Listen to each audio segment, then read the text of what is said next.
Selamat datang di ruang buku dan wawasan, tempat kamu menemukan makna dari kata.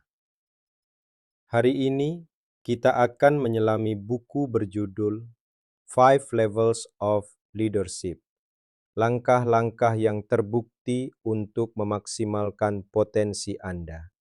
Karya John C. Maxwell, penerbit Hachette Digital 2011. Video ini bukan pengganti buku, melainkan jendela untuk melihat makna yang terkandung di dalamnya. Jika kamu merasa terinspirasi, saya sangat menyarankan untuk membaca langsung karya aslinya. Kepemimpinan sejati tak berhenti di otoritas atau kekuasaan, tapi melahirkan warisan. Buku ini mengajak kita naik tangga kepemimpinan, dari jabatan ke pengaruh, hingga warisan yang menginspirasi generasi berikutnya. Bagian 1, lebih dari sekadar jabatan. Kepemimpinan sejati bukan soal jabatan, tapi tentang perjalanan dan warisan. Dalam badai, seorang pelaut tak mencari orang yang menyebut dirinya kapten. Ia mencari yang tahu arah. John C. Maxwell dalam The Five Levels of Leadership menegaskan, jabatan mungkin memberi kuasa, tapi bukan pengaruh, dan pengaruh adalah inti kepemimpinan. Bagian 2, 5 level kepemimpinan. Maxwell menggambarkan kepemimpinan sebagai pendakian 5 tingkat. 1. Posisi. 2. Izin, permission. 3. Produktivitas, production. 4.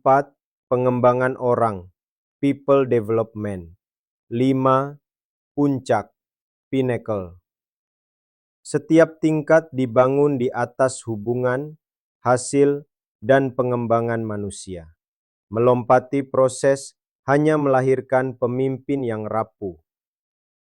Level 1, posisi awal bukan akhir.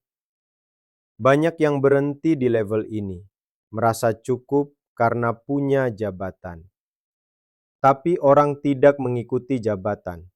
Mereka mengikuti karakter, visi, dan ketulusan. Tanpa itu, otoritas berubah jadi kontrol, dan kontrol jarang menghasilkan kepercayaan. Jabatan kepemimpinan seringkali disertai dengan kewenangan, tetapi mengandalkan kewenangan itu saja akan membatasi efektivitas. Jabatan itu sendiri dapat mengarah pada manajemen defensif, di mana mempertahankan kendali lebih diutamakan daripada kepemimpinan yang sebenarnya. Level 3, produktivitas, hasil nyata, dampak nyata. Kepemimpinan bukan hanya soal disukai, tapi juga berhasil. Pemimpin yang hebat membentuk tim bukan sekadar memberi perintah. Seperti pelatih basket yang menyusun tim berdasarkan kekuatan masing-masing, bukan ego pribadi. Pemimpin yang sukses menghasilkan hasil dengan membangun tim yang seimbang yang terdiri dari individu-individu yang saling melengkapi kekuatan dan kelemahan. Mereka fokus pada pemanfaatan bakat kolektif untuk mencapai tujuan bersama. Tim yang efektif melampaui kolaborasi tingkat permukaan. Pemimpin memastikan bahwa mereka memahami tujuan secara mendalam dan terus-menerus membimbing setiap orang untuk mencapainya, mengajukan pertanyaan strategis tentang efisiensi dan keuntungan jangka panjang. Contoh, seorang pelatih bola basket secara strategis menetapkan peran berdasarkan kekuatan pemain untuk kinerja yang optimal. Pemimpin bisnis menggabungkan berbagai keahlian untuk menangani proyek-proyek yang kompleks secara efektif. Seorang pemimpin manufaktur mengidentifikasi kontributor utama dalam tim mereka untuk peningkatan produktivitas yang ditargetkan. Level 4, pengembangan orang, melipat gandakan pengaruh. Pemimpin yang hebat tidak menciptakan pengikut, ia menciptakan pemimpin lain. Ia mendedikasikan waktunya untuk melatih, mempercayakan, dan membesarkan orang lain. Orang-orang adalah sumber daya organisasi yang paling berharga. Mengembangkan karyawan melalui kesempatan belajar dan bimbingan meningkatkan retensi dan mempersiapkan mereka untuk mengatasi kebutuhan tempat kerja yang terus berubah.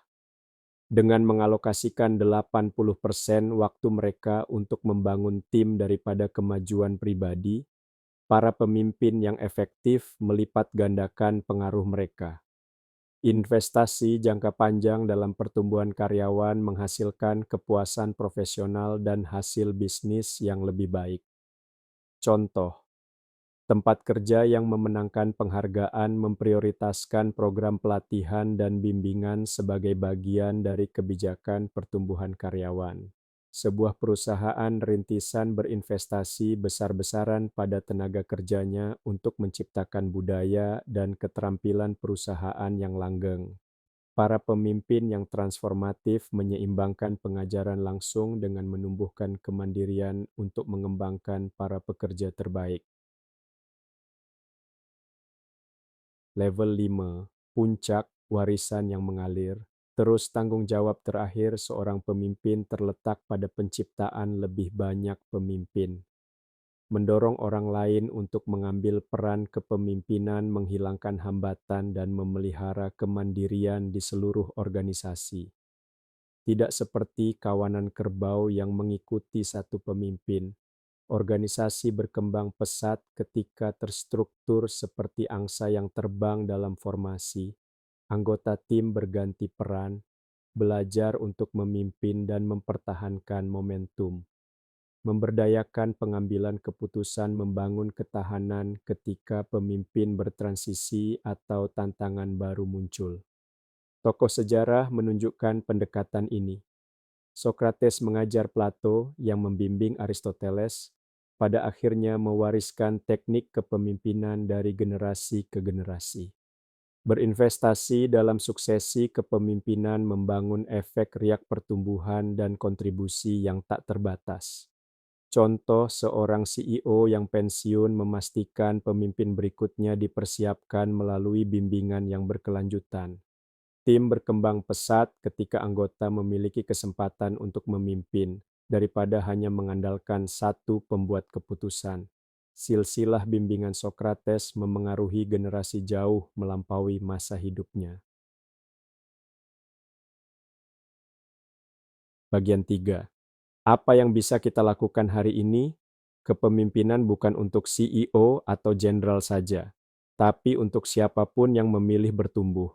Keberhasilan kepemimpinan tidak hanya diukur dari hasil yang dicapai tepat waktu, tetapi juga dari warisan abadi yang ditinggalkan. Dengan memupuk hubungan dan mengembangkan pemimpin masa depan, pemimpin hebat menciptakan dampak yang bertahan lebih lama dari masa jabatan mereka. Seperti guru yang pengaruhnya membentuk siswa selama bertahun-tahun, para pemimpin harus fokus mendukung pertumbuhan tim mereka. Efek berlipat ganda ini memastikan pekerjaan mereka terus berlanjut dan bermanfaat bagi generasi mendatang. Kisah Aristoteles yang menyebarkan filsafat Sokrates merangkum seberapa jauh jejak seorang pemimpin dapat meluas melalui perencanaan suksesi yang disengaja.